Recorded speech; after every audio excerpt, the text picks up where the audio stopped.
agora nós vamos falar sobre o e-book.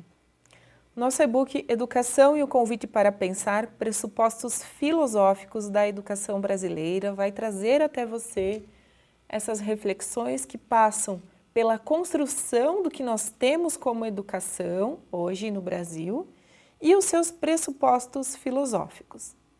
Assim como lá em Filosofia da Educação 1, eu já alertava vocês, gente, é filosofia da educação, nós não vamos estudar todos os filósofos. E mesmo que fôssemos geniais, a gente não dá conta de dar a devida atenção a cada um dos pensadores brasileiros.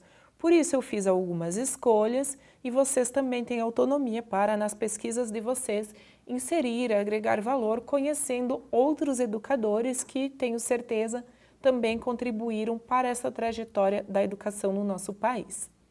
Bem, já avisando que o e-book é um recorte, eu vou explicar para vocês como que eu dividi esse e-book. Sempre que eu vou escrever alguma coisa, eu fico imaginando que eu sou o leitor ou a leitora. Aí fico pensando assim, se eu nunca tivesse estudado isso, o que é que eu precisaria saber para entender esse conteúdo novo que se apresenta a mim? E foi assim que eu percebi, que eu senti, como se eu estivesse estudando, a necessidade de compreender a educação posta no papel, trajetória na legislação brasileira. Esse é o capítulo 1 do e-book. Por quê, gente? Nós sabemos que educação é uma questão muito mais ampla do que isso que nós estamos fazendo. Nós estamos num processo de ensino-aprendizagem e eu almejo construir com vocês uma proposta de algo maior de educação. Como assim? Quando eu digo, gente, eu quero que vocês sejam críticos, reflexivos, que vocês tenham embasamento filosófico, ideias autorais, que vocês trabalhem nas escolas, nas organizações, nos espaços onde for possível e consigam criar, eu estou pensando na educação, que é muito mais do que você pegar um conteúdo, um livro, algo que está produzido e replicar e falar. Pois bem, então nessa proposta, eu quero que vocês conheçam minimamente a trajetória dessa educação posta no papel, que é a educação formalizada. Porque se nós aprendemos o tempo todo e em diversas circunstâncias, é verdade também que a educação posta no papel, aquela organizada em forma de lei, ela vai ter um impacto social muito grande.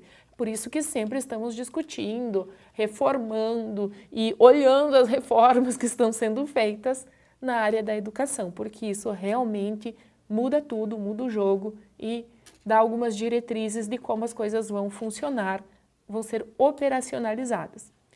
Sobre essa educação posta no papel, eu destaquei as mudanças, as nuances aí nas constituições e eu quero chamar a atenção sobre esse capítulo 1 de uma dessas questões que eu levantei, que é o movimento dos pioneiros da educação nova, que tem em 1932 um marco muito importante, que é quando pensadores como Cecília Meirelles, que é uma grande escritora brasileira, que vocês já devem ter visto os livros dela nas estantes das escolas, talvez sejam leitores de Cecília Meirelles, também Anísio Teixeira, Manuel Lourenço Filho, Fernando de Azevedo, então são pessoas que pensavam a educação, que estiveram envoltas nesse movimento dos pioneiros da educação nova. A proposta de escola que era feita naquele momento ia seguir alguns princípios, como que a escola fosse laica, gratuita e também obrigatória. Quando eu falo isso, vocês já trazem o conhecimento da experiência enquanto seres humanos, que sabem que a escola deve ser laica, que é obrigatório até uma determinada faixa etária e que também existe o oferecimento de educação gratuita, de escola gratuita, de universidade pública e tudo mais. Gente, por isso, uma trajetória histórica ajuda a colocar a nossa cabeça no lugar, a centrar os pensamentos, para vocês perceberem assim, hoje é dessa forma, antes não era assim. Se em 1932 houve a necessidade de organizar um movimento e dizer a escola deve ser dessa maneira, é porque antes não era assim. nós tínhamos um vínculo desde a educação jesuítica, com a questão da cristandade aqui no Brasil, que era muito forte. Um vínculo que era entre Estado e Igreja e que se manifestava nos processos educativos. Aliás, vocês sabem que temos resquícios disso até a atualidade. E quando nós compreendemos como as coisas se organizaram, fica melhor para a gente avaliar, inclusive os símbolos que ainda permanecem nas escolas, os ritos que para algumas pessoas são sagrados e agora como que a gente convive nessa pluralidade, nessa diversidade tão grande que felizmente nós temos, principalmente se formos falar sobre a questão da religiosidade no Brasil. E assim segue o exemplo para ser obrigatória, para ser gratuita. Então tem vários motivos do porquê da educação obrigatória. Acredito que eu nem preciso fazer a defesa disso aqui. Enfim, o ambiente escolar, ele teoricamente é um espaço seguro, é um espaço que recebe essas crianças, esses adolescentes, e é uma garantia de um direito, por isso ser obrigatório. Tem várias reflexões filosóficas que poderíamos fazer em torno disso, mas vamos pensar assim, ó, a obrigatoriedade da escola é uma forma de o Estado garantir um direito, garantir o mínimo, às vezes, de segurança e até de alimentação para algumas crianças, tá bom?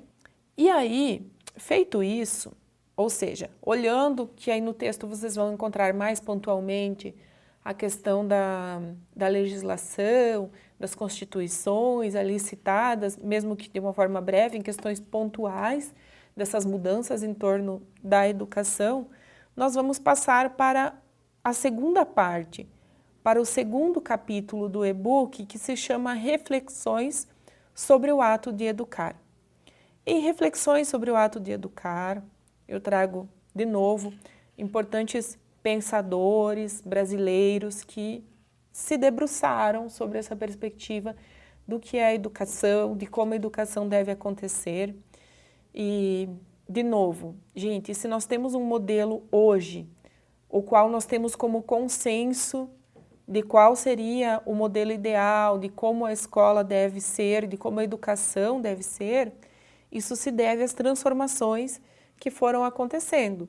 Portanto, quando eu falo sobre reflexões em torno do ato de estudar, eu quero, mais do que ficar falando nomes que vocês têm oportunidade de ver no texto, trazer um exemplo.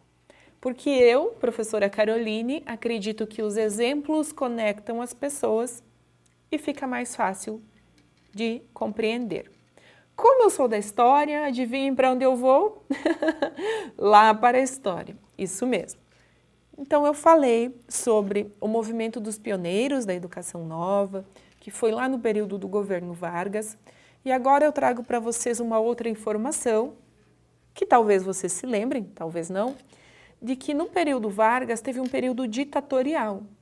E durante o período ditatorial, aconteceu a proibição do uso de dialetos. Por quê, gente? Vamos pegar o Brasil da primeira metade do século XX. O Brasil da primeira metade do século XX estava recebendo muitos imigrantes que falavam as suas línguas, ou o que nós às vezes chamamos de dialetos. Vem os italianos falando italiano, os poloneses e assim por diante, não é?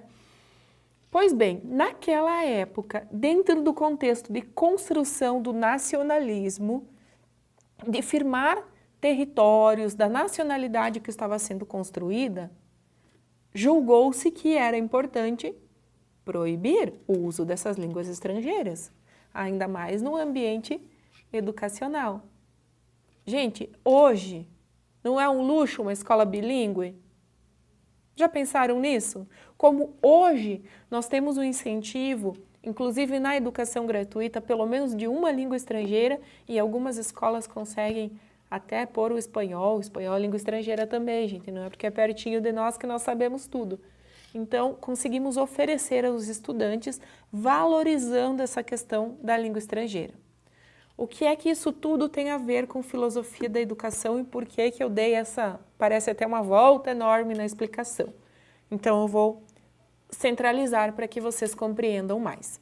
Se antes, na primeira metade do século XX, não era legal falar uma língua estrangeira, porque estávamos na construção do nacionalismo, parênteses, eu discordo disso, tá?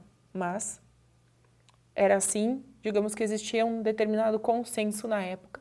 Hoje, nós temos garantido pelo currículo, nós temos essa questão de que os adolescentes, as crianças devem ter acesso a uma segunda língua, a uma língua estrangeira, pelo menos. Como eu falei, algumas escolas conseguem oferecer até mais, mesmo de forma gratuita. O que é que mudou da nossa sociedade do início do século XX para o início do século XXI? Mudou a forma que nós acreditamos que deve ser a educação, mudou a função da educação e, principalmente, a nossa compreensão enquanto sociedade. É isso que vocês encontram no e-book. Desejo a todos uma boa leitura, façam bom proveito do material e, sempre que necessário, façam contato com a gente.